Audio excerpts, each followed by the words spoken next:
തിരുവചനം തിരുമതിരം എന്ന പുതിയ എപ്പിസോഡിലേക്ക് നിങ്ങൾക്കേവർക്കും സ്വാഗതം. പ്രാർത്ഥനയോടെ ഇന്നത്തെ ശുശ്രൂഷ ആരംഭിക്കാം. സ്തുതിക്കുന്ന കർത്താവേ, സ്തോത്രം ചെയ്യുന്ന കർത്താവേ, ഞങ്ങളുടെ ദിവാത്സല്യമായ സർവസ്തുതാംനാഥ, അവിടുന്ന് കർത്താവേ ഞങ്ങളെ തന്നെ നിൻ്റെ കരങ്ങളിൽ സമർപ്പിക്കുകയാണ്. കർത്താവേ, ഈ നാളുകൾ അത്രയും അടായുസിനൊത്തവണ്ണം കർത്താവേ നീ ഞങ്ങളെ നിലനിർത്തിയവൻ കൃപകൾക്കായ നന്ദിയോട് സ്തോത്രം. കർത്താവേ, നിന്നതല്ല കർത്താവേ, നീ നിർത്തിയതാണ് കർത്താവേ. പലപ്പോഴും അത് മറന്നുള്ള ജീവിതമൊക്കെ ഞങ്ങൾ നയിച്ചിട്ടുണ്ടെന്ന് സമ്മതിക്കുന്ന കർത്താവേ, തന്നിരിക്കുന്ന നന്മകൾ, നീ നൽകിയിരിക്കുന്ന അനുഗ്രഹങ്ങൾ കർത്താവ് അപ്രകാരമാണ് ലഭ്യമായെന്ന് പലപ്പോഴും മറന്നുള്ള ജീവിതപാതയിൽ ഞങ്ങൾ പോയിട്ടുണ്ടെന്ന് കുറവ് സമ്മതിക്കുന്നെങ്കിലോ പിതാവേ, നിൻ്റെ സാന്നിധ്യം, നിൻ്റെ കൃപ അവിടുന്ന് സദാ ഞങ്ങളെ ബലപ്പെടുത്തുവാൻ വഴി നിർത്തത്തക്കോണം കർത്താവേ, അങ്ങയുടെ പരിശുദ്ധാത്മാ ഞങ്ങളോട് ആഴമായി സ്പർശിക്കത്തക്കോണം വചനമായ ദൈവം ഞങ്ങളോട് ഇടപെടണമെന്ന് പ്രാർത്ഥിക്കുന്ന കർത്താവേ. കർത്താവേ, ഇന്നത്തെ ശുശ്രൂഷ അങ്ങയുടെ കരങ്ങളിൽ സമർപ്പിക്കുന്ന കർത്താവേ, അങ്ങയുടെ ശ്രേഷ്ഠ കൃപ അവിടുന്ന് വ്യാപരിച്ച കർത്താവേ, അങ്ങയുടെ പരിശുദ്ധാത്മാ തൻ്റെ ജനത്തിന് ആഴമായി സ്പർശിക്കത്തക്കോണം കർത്താവേ, വചനം ഏറ്റവും ലളിതമായ കർത്താവ്, വചനത്തിൻ്റെ മർമ്മങ്ങൾ മനസ്സിലാക്കത്തക്കോണം കർത്താവേ, ഞങ്ങൾ കർത്താവെ അത് വ്യക്തമായി കേൾക്കുവാൻ ഞങ്ങളുടെ കാതുകളെ തുറക്കുകയും ഞങ്ങളുടെ കണ്ണുകൾക്ക് പ്രകാശം നൽകുകയും ഹൃദയത്തിൻ്റെ കവാടം തുറന്ന് കർത്താവെ അത് സ്വീകരിക്കത്തക്കണം നീ ഞങ്ങളെ സഹായിക്കണമെന്ന് പ്രാർത്ഥിക്കുന്ന കർത്താവേ, എൻ്റെ കൃപയും സാന്നിധ്യം ഞങ്ങളോട് കൂടെ ഉണ്ടായിരിക്കുന്നത് പ്രാർത്ഥിക്കുന്ന ഈ സമയത്ത് അടിയനെ അങ്ങയുടെ കരൾ സമർപ്പിക്കുന്ന എൻ്റെ ജനത്തെ അങ്ങയുടെ കരൾ സമർപ്പിക്കുന്ന കർത്താവെ, വചനമായ ദൈവം കർത്താവ് ഞങ്ങളുടെ ജീവിതങ്ങളെ പ്രാവർത്തിയാക്കത്തക്കണം കർത്താവെ, അത് വ്യക്തതയോട് കർത്താവെ ജനത്തിന് നൽകുവാൻ അടിയൻ്റെ കണ്ഠത്തോടുണ്ട്, ശബ്ദത്തോടോ വാക്കുകളോ വചസ്സുകളോടുണ്ടായിരിക്കും കർത്താവെ. ഒരു പ്രാവശ്യം കൂടെ കർത്താവെ അടിയങ്ങളെ ഓരോരുത്തരെയും ഈ സമയത്ത് അങ്ങയുടെ കാര്യങ്ങളിൽ സമർപ്പിക്കുന്ന അങ്ങയുടെ കൃപയിൽ ഞങ്ങളെ ബലപ്പെടുത്തുകയും ശക്തീകരിക്കുകയും വഴി നടത്തുകയും ചെയ്യണമെന്ന് യേശു നാശിക്കുന്നു പിതാവോ കേൾക്കണമേ.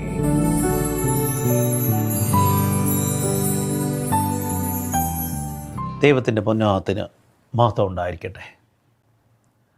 കർത്താവിൽ പ്രിയരെ, കർത്താവിൻ്റെ ജീവിതയാത്ര നാം ഒന്ന് നോക്കുകയാണെങ്കിൽ, അതായത് കർത്താവിൻ്റെ പ്രവർത്തന കാലയളവ് നോക്കുകയാണെങ്കിൽ, മറ്റുള്ളവർക്ക് വേണ്ടി ജീവിക്കുകയും പ്രവർത്തിക്കുകയും ചെയ്യുകയായിരുന്നു കർത്താവിൻ്റെ ജീവിതത്തിൽ നാം കാണുന്നത്.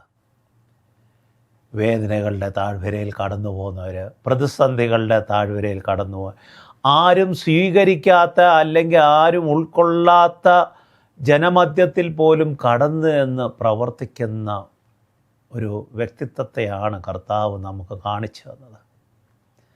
കർത്താവ് ഈ ലോകത്തിൽ കടന്നു വന്നത് നാം മനസ്സിലാക്കുമ്പോൾ ഒരു കാര്യം വ്യക്തതയോടെ കർത്താവ് നഷ്ടപ്പെട്ടവനെ നേടുവാനാണ് കടന്നു വന്നത്.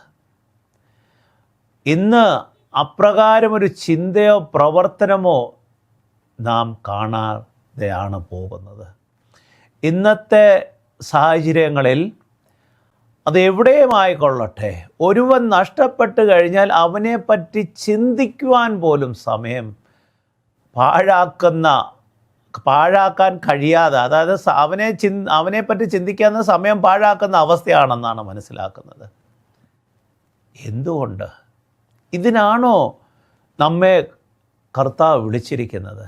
ഇതിനാണോ കർത്താവ് ഈ ഭൂമുഖത്ത് കടന്നു വന്ന് കഷ്ടങ്ങളും വേദനകളും യാതനകളും സഹിച്ചുകൊണ്ട് നമുക്ക് വേണ്ടി യാഗമായി അർപ്പിക്കപ്പെട്ട് നിത്യജീവനിലേക്കുള്ളൊരു വഴിയൊരുക്കത്തക്കോണം, വാതിലൊരുക്കത്തക്കോണം, പ്രവേശിക്കുവാനുള്ള സാവകാശം നൽകത്തക്കോണം കടന്നു വന്ന് പ്രവർത്തിച്ചത്? നാം നോക്കുകയാണെങ്കിൽ പ്രതിസന്ധിയിലായാലും ആർക്കും ആശ്വാസം കൊടുക്കാത്തവരുടെ ജീവിതത്തിൽ ആശ്വാസം നൽകുന്ന അവസ്ഥ നമുക്കറിയാം. അന്നത്തെ കാലയളവിൽ ഒരു കുഷ്ഠരോഗി ആരും അതിൻ്റെ അടുത്ത് പോലും കടന്നു പോവുകയില്ല, ഒരു വിധവയുടെ ജീവിതത്തിലേക്ക് കടന്നു പോവുകയില്ല, മരിച്ച ഒരു വ്യക്തിയുടെ അടുത്തിലേക്ക് അന്നൊന്നും അത്രമാത്രം ആൾക്കാർ സ്വീകാര്യമായി കടന്നു പോകുന്നൊരവസ്ഥയില്ല. പക്ഷെ ഇവിടെയൊക്കെ നാം നോക്കുമ്പോൾ ആ നൂനിലെ വിധവയുടെ മകനെ ഉയർത്തുന്ന അവസ്ഥ, കുഷ്ഠരോഗികൾക്ക് സൗഖ്യം നൽകുന്ന അവസ്ഥ, കുരുടന്മാർക്ക് കാഴ്ച നൽകുന്ന അവസ്ഥ, ചെകിടന്മാർക്ക് കേൾവി നൽകുന്ന അവസ്ഥ, മുടന്തർക്ക് എഴുന്നേൽക്കുന്ന അവസ്ഥ, എല്ലാം ആ സമൂഹത്തിൽ വെറുക്കപ്പെടുന്ന ഒരു ജനമധ്യത്തിലേക്കാണ് കർത്താവ് കടന്നുപോയി പ്രവർത്തിച്ചത്. എന്തിന്? ഒരു ശമരിയാക്കാരിയുടെ ജീവിതത്തിൽ കർത്താവ് മാറ്റം വരുത്തുന്ന അവസ്ഥ നാം കാണുന്നുണ്ട്. എല്ലാ പ്രവർത്തനത്തിലും കർത്താവ് കടന്നു ചെന്നത് അപ്രകാരമുള്ള പ്രതിസന്ധികൾ നിറഞ്ഞ ജീവിതത്തിൽ മുന്നോട്ട് പോകുവാൻ കഴിയാത്ത അവസ്ഥ, ആരും കൂടില്ലാത്ത അവസ്ഥ, അങ്ങനെ അങ്ങനെ ഒരു സാഹചര്യത്തിലാണ് കർത്താവ് പ്രവർത്തിച്ചിരിക്കുന്നത്. നമുക്കറിയാം, 38 വർഷം ബെഥസ്ദാ കുളക്കരയിൽ കടന്ന വ്യക്തിയെ കാണുന്ന കർത്താവ്, 12 വർഷം കൂനി ആയിരുന്ന സ്ത്രീയെ കാണുന്ന അവസ്ഥ. ഇന്ന് നമ്മുടെ ചുറ്റും ഇപ്രകാരം ജീവിതത്തിൻ്റെ പ്രതിസന്ധികളിലും പ്രയാസത്തിലും കടന്നു പോകുന്ന അനേകർ കാണും. പക്ഷെ നമുക്കവരെ കാണുവാൻ കഴിയുന്നുണ്ടോ? നമുക്ക് അവരുടെ ജീവിതത്തിൽ ഒരു വാക്ക് നന്മയുടെ പറയുവാൻ കഴിയുന്നുണ്ടോ? അവരുടെ ജീവിതത്തിലേക്ക് കടന്നു ചെന്ന് ആ വേദനയുടെ ഒരു ഭാഗമായി പ്രവർത്തിക്കത്തക്കോണം നമുക്ക് മനസ്സുണ്ടോ? ഇന്ന് നമ്മെ വിളിച്ചിരിക്കുന്നത് അതാണ്. മറ്റുള്ളവരെ കരുതുവാനും സേവിക്കുവാനുമാണ് നമ്മെ വിളിച്ചിരിക്കുന്നത്. പക്ഷെ പലപ്പോഴും നമ്മുടെ ജീവിതത്തിൽ നാം ആഗ്രഹിക്കുന്നത് നാം ആയിരിക്കുന്ന സാഹചര്യങ്ങളിൽ നമ്മെ സേവിക്കണമെന്നാണ്. മറ്റുള്ളവരെ സേവിക്കുവാനല്ല, നമ്മെ സേവിക്കപ്പെടത്തക്കോണം. അതും ഒരു ആത്മീയ മേഖലകളുടെ ഒരു ഔദ്യോഗിക പദവിയൊക്കെ വഹിച്ചു കഴിഞ്ഞാൽ പിന്നെ ആ വ്യക്തിയുടെ ചിന്ത എന്ന് പറയുമ്പോൾ ഒരു സേവകനായിട്ടല്ല, ഒരു മാനേജർ അല്ലെങ്കിൽ മറ്റുള്ളവരെ ഭരിക്കുന്ന അവസ്ഥയിലായിട്ട് മാറിത്തീരും. കർത്താവ് ഈ ഭൂമുഖത്തേക്ക് കടന്നു വന്നത് സേവിക്കപ്പെടാനല്ല, മറ്റുള്ളവരെ സേവിക്കുവാൻ വേണ്ടിയാണ്. പൗലോസ്ലീഹ ഫിലിപ്പിയ ലേഖനം 2:3 ഇപ്രകാരമാണ് പറയുന്നത്: കലഹത്താലോ ദുരഭിമാനത്താലോ ഒന്നും ചെയ്യാതെ താഴ്മയോടെ ഓരോരുത്തനും മറ്റുള്ളവനെ തന്നേക്കാൾ ശ്രേഷ്ഠനെന്ന് കരുതിക്കൊള്ളുവിൻ.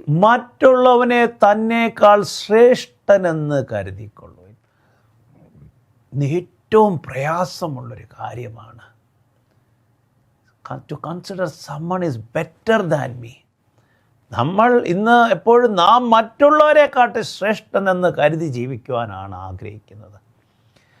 അത് ഏത് തലത്തിലായാലും, സ്വന്തം ഭവനത്തിലായാലും, കുടുംബജീവിതത്തിലും, വ്യക്തിജീവിതത്തിലും, സാമൂഹിക മേഖലയിലും, ഔദ്യോഗിക രംഗത്തും, ആത്മീയ മേഖലയിലൊക്കെ നാം എപ്പോഴും ഞാൻ മറ്റുള്ളവരെ കാട്ടി ശ്രേഷ്ഠൻ, അല്ലെങ്കിൽ ഞാൻ മറ്റുള്ളവരെ കാട്ടി എന്തോ കൂടുതലുണ്ടെന്ന് കാണിക്കാനുള്ള പ്രയത്നമാണ് എപ്പോഴും. പക്ഷേ ആത്മീയ പാപ്പരത്തിലാണ് ജീവിക്കുന്നതെന്ന് മറന്നു പോകുന്ന അവസ്ഥ, സ്പിരിച്വൽ പോവർട്ടി. അതായത് മറ്റുള്ളവരെ ബോധ്യപ്പെടുത്തുവാനുള്ള ഒരു ആത്മീയ മുഖം മൂടി വെച്ചുള്ള പ്രവർത്തനം. നാം എന്താണ് യഥാർത്ഥത്തിൽ? നാം ആരുടെ സ്വരൂപമാണ് യഥാർത്ഥത്തിൽ? യഹോവയായ ദൈവം തൻ്റെ സ്വരൂപത്തിൽ സൃഷ്ടിച്ച മനുഷ്യനായ മനുഷ്യൻ ഇന്ന് യഹോവയെക്കാട്ടി കൂടുതൽ ജ്ഞാനമുള്ളെന്ന രീതിയിലാണ് ജീവിക്കുന്നത്. സ്വന്തം വ്യക്തി താൽപ്പര്യങ്ങൾക്ക് വേണ്ടി, സ്വന്തം നിലനിൽപ്പിന് വേണ്ടി എന്തും ഏതും ചെയ്യുന്ന അവസ്ഥ. മറ്റുള്ളവരുടെ ജീവിതത്തിൽ തന്മൂലം എന്ത് ഭവിക്കുന്നെന്നോ, അത് തന്മൂലം നമ്മുടെ പ്രവർത്തനം കൊണ്ട് ആർക്കെങ്കിലും മുറിവേൽക്കുന്നുണ്ടോ എന്ന് പോലും ചിന്തിക്കുവാൻ കഴിയാത്ത അവസ്ഥ. യഥാർത്ഥത്തിൽ അതിനാണോ നമ്മെ വിളിച്ചിരിക്കുന്നത്? മുറിവുള്ളവൻ്റെ മുറിവ് കട്ടാനാണ് നമ്മെ വിളിച്ചിരിക്കുന്നത്. എങ്കിലോ ഇന്ന് നാം ചെയ്യുന്നത് മുറിവില്ലാത്തവന് മുറിവ് കൊടുക്കുന്ന അവസ്ഥയിലേക്കായി മാറിയിരിക്കുന്നു. യാക്കോബിൻ്റെ ലേഖനം 3:14-16 വരെ വായിക്കുമ്പോൾ, എന്നാൽ നിങ്ങൾക്ക് ഹൃദയത്തിൽ കയ്പുള്ള കടുത്ത അസൂയയും കലഹവും ഉണ്ടെങ്കിൽ സത്യത്തിനെതിരായി പ്രശംസിക്കുകയും വ്യാജം പറയുകയും അരുത്. ഇത് ഉയരത്തിൽ നിന്ന് വരുന്ന ജ്ഞാനമല്ല, പിന്നെയോ ഭൗമികവും അനാത്മികവും പൈശാചികവും അത്രേ. അസൂയയും കലഹവും ഉള്ളിടത്ത് കലക്കവും സകല ദുഷ്പ്രവൃത്തിയുമുണ്ട്.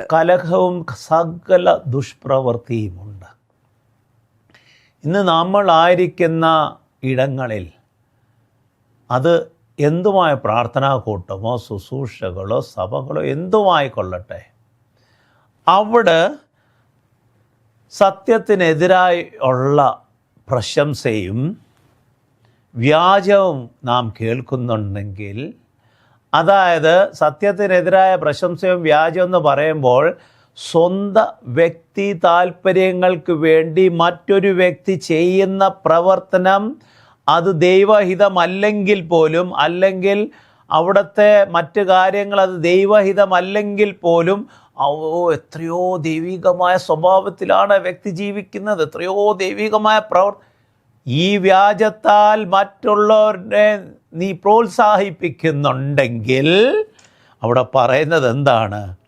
നിൻ്റെ ജീവിതത്തിലുള്ള ആത്മാവെന്ന ഭൗമികവും അനാത്മികവും പൈശാചികമായ ആത്മാവാണ് നമ്മിൽ വസിക്കുന്നത്. പരിശുദ്ധാത്മാവ് എപ്പോഴും സത്യത്തിന് വേണ്ടി മാത്രമേ നിലകൊള്ളുകയുള്ളൂ. അത് എവിടെയായാലും പരിശുദ്ധാത്മാവിന് മുഖപക്ഷമില്ലാതെ പ്രവർത്തിക്കുവാനും പറയുവാനും കഴിയുന്ന ഉറപ്പും ധൈര്യത്തിൻ്റെ ആത്മാവാണ് പരിശുദ്ധാത്മാവ്. സാഹചര്യങ്ങൾക്കൊത്തവണ്ണം വഴങ്ങുകയും താഴുകയും ചെയ്യുന്നതല്ല പരിശുദ്ധാത്മാവ്. അത് പൈശാചികമായ ആത്മാവാണ്. പിശാചിൻ്റെ ഏക ലക്ഷ്യം, ഏക തന്ത്രം എന്ന് പറയുമ്പോൾ ദൈവരാജ്യ മഹത്വത്തിനായി പ്രവർത്തിക്കുകയും പ്രയത്നിക്കുകയും ചെയ്യുന്നവരുടെ മധ്യത്തിൽ ഭിന്നത വരുത്തുകയാണ്. അതാണ് അസൂയയും കലഹവും ഉള്ളിടത്ത് കലഹവും സകല ദുഷ്പ്രവൃത്തിയുമുണ്ട്. ഇന്ന് ദേവാലയങ്ങളുടെ മധ്യത്തിൽ പോലും ദുഷ്പ്രവർത്തികൾ നിറയുന്ന അവസ്ഥയിലേക്കാണ് കടന്നു പോകുന്നത്. വിദേശ അനേകമായ രാജ്യങ്ങളിലെ ദേവാലയങ്ങൾ അടച്ചുപൂട്ടി അത് ബാറിനും മറ്റ് കായിക കാര്യങ്ങൾക്കൊക്കെ കൊടുക്കുന്ന അവസ്ഥ. എന്തുകൊണ്ടാണ് ഇന്ന് ദേവാലയങ്ങൾ ശൂന്യമാകുന്നതെന്ന് പറ്റി ആരെങ്കിലും ചിന്തിക്കാറുണ്ടോ? എന്തുകൊണ്ടാണ് ഇന്നത്തെ യുവതലമുറകളെ നാം ദൈവം ആഗ്രഹിക്കുന്ന രീതിയിൽ ഉൾക്കൊള്ളുവാനോ സ്വീകരിക്കുവാനോ കഴിയുന്നതെന്ന് ചിന്തിക്കാറുണ്ടോ? അവരെന്തെങ്കിലും ചോദ്യം ചോദിച്ചാൽ അവരെ എന്നേക്കുമായി അകറ്റുന്ന അവസ്ഥയാണ്. ഇതാണ് സത്യം, ഇങ്ങനെ ചിന്തിച്ചാൽ മതി. നിൻ്റെ അപ്പനപ്പമ്മമാരാരും ചോദിച്ചില്ല, പിന്നെ നീ എങ്ങനെയാണ് ചോദിക്കുന്നത് എന്നുള്ള ചോദ്യം വരെ അവിടെ ഉയരും. കാരണം അതിനെപ്പറ്റി പറയുവാൻ നമുക്ക് ഉത്തരം മുട്ടിപ്പോകുമ്പോഴാണ് ഇതൊക്കെ പറയുന്നത്. അവരെ ഉൾക്കൊള്ളുവാനുള്ള മനസ്സുണ്ടോ? അവരെ സ്വീകരിക്കുവാനുള്ള മനസ്സുണ്ടോ? അവരെ എൻ്റെ ജീവിതയാത്രയിൽ കർത്താവുമായിട്ട് അടുപ്പിക്കുവാനുള്ള പ്രയത്നിക്കുവാനുള്ള സമയവും സാഹചര്യവും നാം കണ്ടെത്താറുണ്ട്. അത് കണ്ടെത്തുന്നില്ലെങ്കിൽ അതിൻ്റെ അർത്ഥം ദൈവമായിട്ട് നമുക്കൊരു ബന്ധമില്ലെന്നാണ്. ദൈവിക ബന്ധത്തിൽ നിലകൊള്ളുന്ന വ്യക്തികളുടെ ജീവിതത്തിൽ എപ്പോഴും മറ്റുള്ളവരെ കരുതുവാനുള്ളൊരു മനസ്സ് കാണും. അവരെ ദൈവകൃപയിൽ വളർത്തുവാനുള്ള പ്രയത്നിക്കുവാനുള്ളൊരു മനസ്സ് കാണും. ഇവിടെ വ്യക്തമായി പറയുന്ന ഉയരത്തിൽ വരുന്ന ജ്ഞാനമല്ല, പിന്നെയോ ഭൗമികവും അനാത്മികവുമായ പൈശാചികമത്രേ. അപ്രകാരമുള്ള ജീവിതമാണോ നാം ആഗ്രഹിക്കുന്നത്? കർത്താവിനായി സ്നാനപ്പെട്ട് ഏത് ഏറ്റവും ചെറുപ്രായത്തെ സ്നാനമായിരിക്കും, മറ്റ് ജ്ഞാനത്തിൻ്റെ എന്തും ആയിക്കൊള്ളട്ടെ, സ്നാനപ്പെട്ട് കർത്താവിനെ സ്വീകരിച്ച നിമിഷം മുതൽ നമ്മുടെ ജീവിതത്തിൽ എപ്പോഴും മനസ്സിലാക്കണം, ഞാൻ കർത്താവിന് വേണ്ടി പ്രയത്നിക്കുന്നതും ജീവിക്കുന്നവരുമാണോ? ഇന്ന് നമ്മുടെ ചുറ്റും പലരും ബൈബിൾ സ്റ്റഡി ചെയ്യുന്നത് എത്രയോ അങ്ങ് അതിൽ മുഴുക്കി ജീവിക്കുന്നവർ കാണും. നല്ല കാര്യം, വചനം പഠിക്കണം, വചനം യഥാർത്ഥമായി പഠിക്കണം. പക്ഷേ ഈ പഠിച്ചു കഴിഞ്ഞ് വചനമായിട്ടുള്ള ഒരു ബന്ധമില്ലാത്ത ജീവിതമാണ് നയിക്കുന്നെങ്കിൽ അത് പാറമേൽ വീഴുന്ന അവസ്ഥയായി മാറിപ്പോകും. അതാണോ നാം ആഗ്രഹിക്കുന്നത്? നല്ല നിലത്തിൽ വീഴുന്ന വിത്തുകളെ പോലെ നല്ല ഫലങ്ങൾ കായ്ക്കുന്ന വൃക്ഷങ്ങളായി തീരുവാനാണ് ദൈവം നമ്മളിൽ ആഗ്രഹിക്കുന്നത്. വചനം പഠിച്ചതുകൊണ്ട് മാത്രമല്ല, വചനത്തിൻ്റെ ഉൽപ്പത്തി മുതൽ വെളിപാട് വരെയുള്ള വാക്യങ്ങൾ പറഞ്ഞ് പ്രാർത്ഥിച്ചതുകൊണ്ട് മാത്രമല്ല, വചനമുള്ള ഒരു ജീവിതം നമ്മുടെ ജീവിതത്തിലുണ്ടോ എന്നൊന്ന് ചിന്തിക്കേണ്ടിയിരിക്കുന്നു. ഫിലിപ്പിയ ലേഖനം 2:4 ഇപ്രകാരമാണ് പറയുന്നത്: ഓരോരുത്തരും സ്വന്തം താല്പര്യങ്ങൾ മാത്രമല്ല മറ്റുള്ളവരുടെ താല്പര്യങ്ങളും നോക്കണം. ഇത് ഇന്ന് നാം നോക്കുമ്പോൾ മറ്റുള്ളവരുടെ താല്പര്യങ്ങൾ നോക്കും, പക്ഷെ അത് നമുക്ക് നന്മയ്ക്കായി ഭവിക്കുന്നതാണെങ്കിൽ, അല്ലെങ്കിൽ അതൊന്നും നോക്കത്തില്ല. അല്ലെങ്കിൽ മറ്റുള്ളവരുടെ താല്പര്യം എന്തിനാ വ്യക്തി ജീവിതത്തിൽ, കുടുംബജീവിതത്തിൽ, സ്വന്തം സഹോദരങ്ങൾ മധ്യത്തിൽ പലപ്പോഴും ഈ താല്പര്യങ്ങൾ നോക്കാതെ സഹോദരന്മാരുടെ മധ്യത്തിൽ ഭിന്നത വരുവാനുള്ള സാഹചര്യങ്ങൾ ഉളവാകുന്നുണ്ട്. കുടുംബജീവിതത്തിൽ ഭിന്നത വരുവാനുള്ള സാഹചര്യം, തനിക്ക് കൂട്ടാളിയായി തന്നിരിക്കുന്ന പ്രിയപ്പെട്ടവൻ്റെ കാര്യങ്ങൾ മനസ്സിലാക്കാൻ കഴിയാതെ കുടുംബജീവിതം വേർപെടുത്തുന്ന അവസ്ഥയിലേക്ക് കടന്നു പോകുന്ന സാഹചര്യങ്ങൾ കടന്നു വരുന്നുണ്ട്. ഇവിടെ പരസ്പരം ഒന്ന് മനസ്സിലാക്കാൻ കഴിയായിരുന്നെങ്കിൽ അതിൻ്റെ ഒരു അവസ്ഥ വരികയില്ല. രണ്ട് ദിക്കിലേക്കുള്ള ജീവിതയാത്രയിൽ എവിടെ എങ്ങനെയെന്നുള്ള കാര്യങ്ങൾ മറന്നു പോകാറുണ്ട്. റെയിൽ പാലങ്ങൾ പോലെ രണ്ട് പാളങ്ങളായിട്ടാണ് ജീവിതം പോകുന്നത്. അത് ഒരിക്കലും നമ്മെ ഒരിടത്തും എത്തിക്കുവാൻ കഴിയുകയില്ല സഹോദരി. നമ്മുടെ ജീവിതം എപ്പോഴും കർത്താവിൻ്റെ സന്നിധിയിൽ കൊടുത്ത് കർത്താവ് നയിക്കപ്പെടുന്ന ഒരു ജീവിതമായി തീരുമ്പോൾ, കർത്താവ് എൻ്റെ പടകിൽ എൻ്റെ അമരക്കാരനായി നയിക്കുന്ന അവസ്ഥയിലേക്ക് കടന്നു വരുമ്പോൾ അവിടെ ഭിന്നതയ്ക്ക് സാഹചര്യം വരികയില്ല. കാരണം മൂന്നാമനായ എൻ്റെ മധ്യത്തിൽ എൻ്റെ കർത്താവുണ്ട്. ആ കർത്താവുണ്ടെങ്കിൽ മറ്റാർക്കും അവിടെ ഒരു ഭിന്നത സൃഷ്ടിക്കുവാൻ കഴിയുകയില്ല.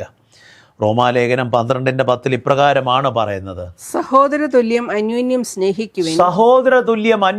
സ്നേഹിക്കുവിൻ, പരസ്പരം ബഹുമാനിക്കുന്നതിൽ മുന്നിട്ട് നിൽക്കുവിൻ. സഹോദര തുല്യം. ഇന്ന് സഹോദരനെ സ്നേഹിക്കുന്നില്ല, പിന്നെ സഹോദര തുല്യം മറ്റുള്ളവരെ സ്നേഹിക്കുവാൻ കഴിയുമോ? ഇന്ന് നമ്മുടെ സ്നേഹം മുഴുവൻ സമ്പന്നതയിലാണ്. സഹോദരന് നല്ല സമ്പത്തുണ്ടെങ്കിൽ അവനെ സ്നേഹിക്കും.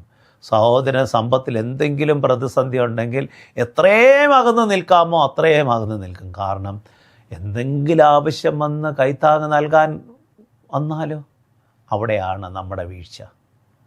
സഹോദര തുല്യം സ്നേഹിക്കുന്നെന്ന് പറയുമ്പോൾ കർത്താവ് നമ്മെ സ്നേഹിച്ചതുപോലെ സ്വന്തം ജീവൻ നൽകത്തക്കോണമുള്ള സ്നേഹമാണ്. അപ്പോൾ മാത്രമേ, ആ സ്നേഹം ഉണ്ടെങ്കിൽ മാത്രമേ പരസ്പരം ബഹുമാനിക്കുവാൻ കഴിയുകയുള്ളൂ. ചെറുതായാലും വലുതായാലും ബഹുമാനിക്കണമെങ്കിൽ ആ സ്നേഹം വേണം.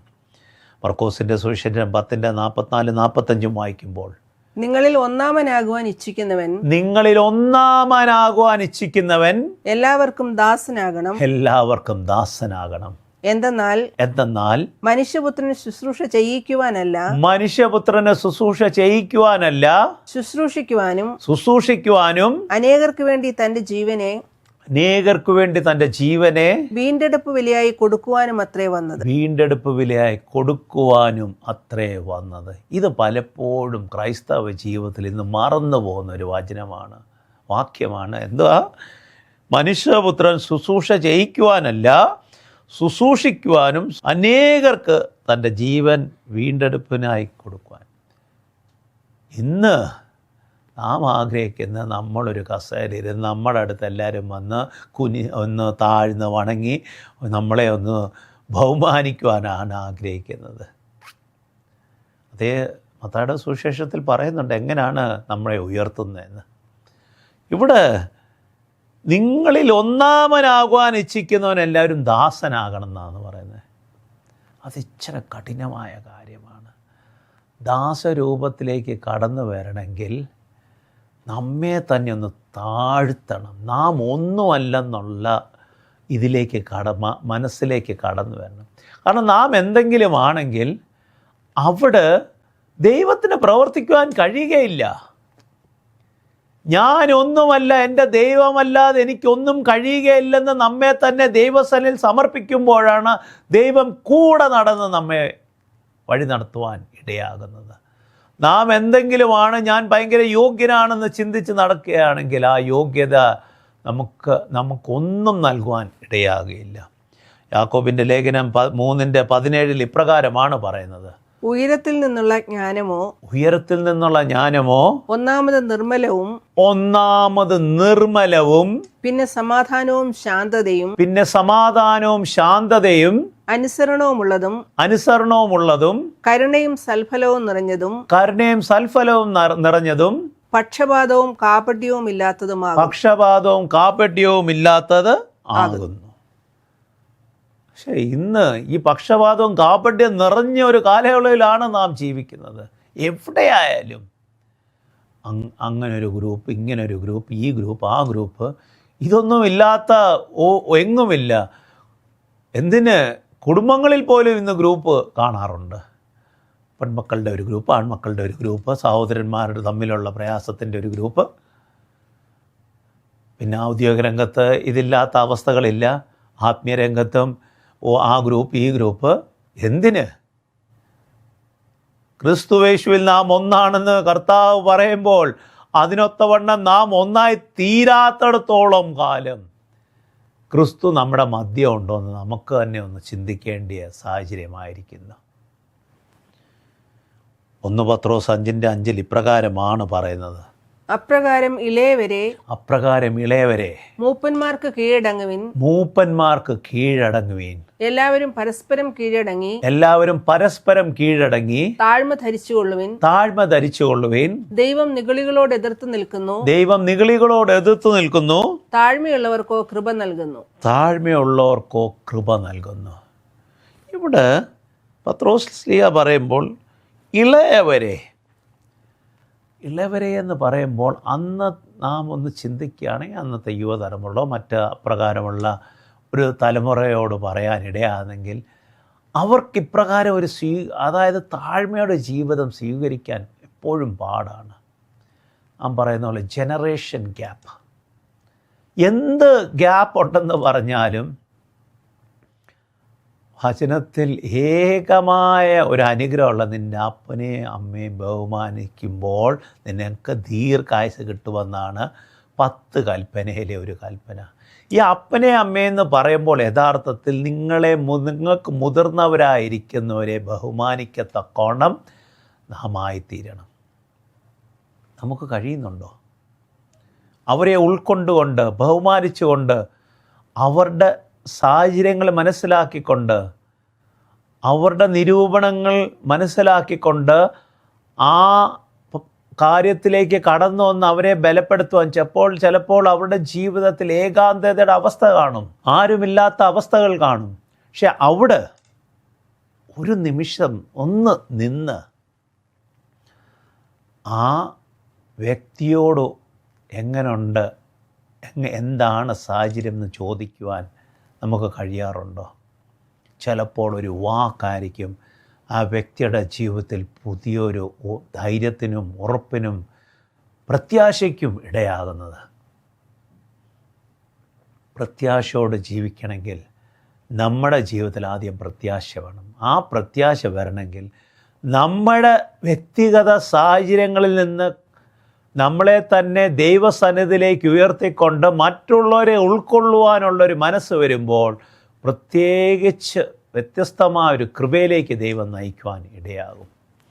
ഏറ്റവും അവസാനമായി മത്തായിയുടെ സുവിശേഷം 23:12 ഇപ്രകാരമാണ് കർത്താവ് പറയുന്നത്: സ്വയം ഉയർത്തുന്നവനെല്ലാം താഴ്ത്തപ്പെടും, സ്വയം താഴ്ത്തുന്നവനെല്ലാം ഉയർത്തപ്പെടും. അങ്ങനെയുള്ളൊരു ജീവിതം നയിക്കുവാൻ നാം ആഗ്രഹിക്കുന്നുണ്ടോ? എൻ്റെ കർത്താവല്ലാതെ എൻ്റെ ജീവിതത്തിൽ ഒന്നുമില്ല, ഇത് ഞാനായിരിക്കുന്നത് എൻ്റെ കർത്താവിൻ്റെ കൃപയിൽ മാത്രമാണെന്ന് നമുക്ക് പറയുവാൻ കഴിയുന്നുണ്ടോ? എൻ്റെ ജീവിതയാത്രയിൽ എന്നെ വഴി നടത്തുന്ന എൻ്റെ കർത്താവ് മാത്രം മതിയെന്ന് പറയുവാൻ കഴിയുന്നുണ്ടോ? ആ കർത്താവിനായി ജീവിക്കുമ്പോൾ നമുക്ക് മറ്റുള്ളവരെ സ്വീകരിക്കുവാൻ കരുതുവാൻ കഴിയും. ആ കർത്താവിനായി ജീവിക്കുമ്പോൾ മറ്റുള്ളവരുടെ വേദനയിലേക്ക് കടന്നു നിന്ന് അവരെ ബലപ്പെടുത്തുവാൻ കഴിയും. ആ കർത്താവിനായി ജീവിക്കുമ്പോൾ മറ്റുള്ളവരുടെ വേദന വഹിക്കുവാനും മനസ്സിലാക്കുവാനും നമുക്ക് കഴിയും. അതുകൊണ്ട് ഈ സമയത്ത് തന്നെ കേൾക്കുന്ന പ്രിയ സഹോദര സഹോദരി, ലോകത്തിൻ്റെ ഏത് രാജ്യങ്ങളിലായാലും ഏത് സാഹചര്യങ്ങളിലായാലും ഒരു നിമിഷമൊന്ന് നമ്മളെ തന്നെ ഒന്ന് ശോധന ചെയ്യുക. നമ്മുടെ ജീവിതയാത്രയിൽ എത്രയോ പേര് കാണാൻ നമ്മുടെ ജീവിതയാത്രയിൽ നമുക്ക് കൈത്താങ്ങ് നൽകി, നമ്മുടെ വേദനകളുടെ താഴ്വരയിൽ പ്രതിസന്ധികളുടെ മേഖലകളിൽ നമ്മെ കരം പിടിച്ചവർ കാണും. ദൈവം അപ്രകാരം മറ്റുള്ളവരെ നമ്മുടെ ജീവിതത്തിലേക്ക് അയച്ചിട്ടുണ്ടെങ്കിൽ ഇന്ന് നമ്മുടെ ജീവിതത്തിൻ്റെ ഒരു ദൗത്യമുണ്ട്, മറ്റുള്ളവരുടെ ജീവിതത്തിലേക്ക് കടന്നു ചെല്ലുവാൻ. നമ്മുടെ തലകണയാണ് സ്തുതിക്കുന്ന കർത്താവേ, സ്തോത്രം ചെയ്യുന്ന കർത്താവേ, ഞങ്ങളുടെ ദിവാത്സല്യമായ സർവസ്നാഥ, ഒരു പ്രാവശ്യം കൂടെ കർത്താവ് തൻ്റെ ജനത്തെ നയിക്കുവാൻ അങ്ങ് സഹായിച്ചിരിക്കുന്ന അവൻ കൃപകൾക്കായ നന്ദിയോട് സ്തോത്രം. ബലഹീനരായ അടികളെ കർത്താവേ, പലപ്പോഴും ഞങ്ങളായിരിക്കുന്ന സാഹചര്യങ്ങളെ മാത്രം ചിന്തിച്ച് ജീവിച്ചു പോയിട്ടുണ്ടെന്ന് കുറവ് സമ്മതിക്കുന്ന കർത്താവെങ്കിലോ അങ്ങ് ഞങ്ങളെ പഠിപ്പിച്ചത് കർത്താവ് മറ്റുള്ളവർക്ക് വേണ്ടി ജീവിപ്പാൻ, മറ്റുള്ളവരുടെ ജീവിതത്തിലേക്ക് കടന്നു വരേണ്ട അവരുടെ വേദനയും പ്രയാസത്തിലും അങ്ങയുടെ സ്വാതന്ത്ര്യവും സമാധാനവും വിടുതൽ നൽകുവാനാണ് ഞങ്ങളെ വിളിച്ചിരിക്കുന്നത്. അപ്രകാരം ഞങ്ങളായിത്തീരുവാൻ, ഞങ്ങളുടെ ജീവിതം അപ്രകാരമാക്കി തീർക്കുവാൻ ഇടയാക്കണം. ഞങ്ങളെ ആക്കി വെച്ചിരിക്കുന്ന മേഖലകൾ, വയൽ പ്രദേശങ്ങളിൽ, സഭകളിലും ശുശ്രൂഷകളിലും ഒരു മാറ്റം വരുത്തത്തക്കോണം നീ ഞങ്ങളെ എടുത്ത് ഉപയോഗിക്കണമെന്ന് പ്രാർത്ഥിക്കുന്നു. എല്ലാ കാര്യത്തിലും അങ്ങയുടെ സാന്നിധ്യം ഉണ്ടായിരിക്കണം. സാക്ഷിക്കുന്നു പിതാവ് കേൾക്കണമേ. ദൈവം നമ്മെ അനുഗ്രഹിക്കട്ടെ.